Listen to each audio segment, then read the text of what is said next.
Well, Kim, I see we've got another new feature of InfoScale 7.1 that you want to talk about, and it's the Max IOPS. What can you tell us about it? Yes, that's correct, Bob. So it's very important when multiple applications, as we have here, sharing the same storage, same file system, same volumes, that we can balance the workload between them, so we've got kind of a justice use of the storage. Our volume manager is able to control the number of IOs, which is accessed by the application. So in that way, we can kind of control the access to the storage. We have a setting in volume manager which is called Max IOPS, and that's really where we can define how many IOs each application can take from the storage. So when you look at the application going down the file system, we have introduced this Max IOPS, which we call the quality of service engine, and that's really where we can define the different SLA for different group.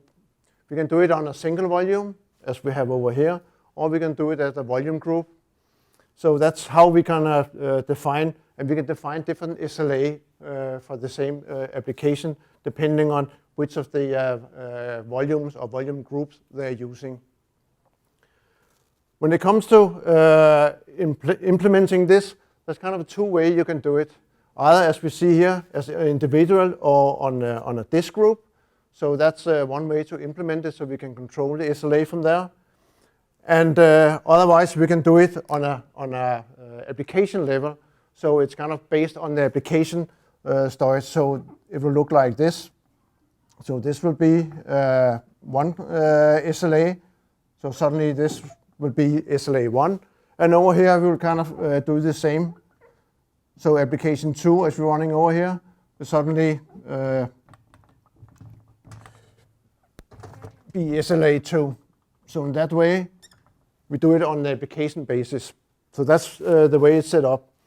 How we're doing is SLA, it can be set by the command vx-vol group doing CLI command. There's also a way to do it from Veritas InfoScale Operation Manager, can set up the same via the GUI. And in that way, we'll get two new tabs inside the GUI, one called Application Volume Groups, and another one is Performance tab. In the Performance tab, you can also monitoring the application. You will be able to see how many IOPS, which is for each SLA. So you can see if we reach the limit we're setting in the max IOPS, we will start throttling the application so it doesn't take more IOPS down in the volume level.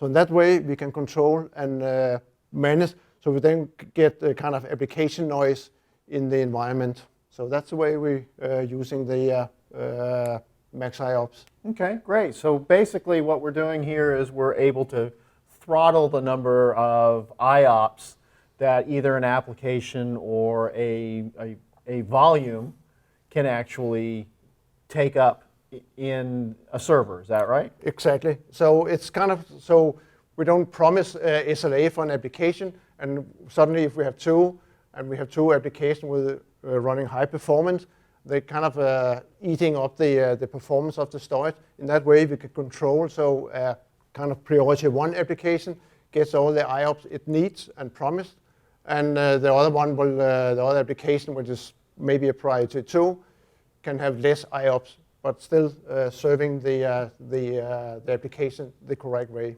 Okay, great. Well, Kim, thanks a lot for taking us through what the new Max IOPS does for us. You are welcome.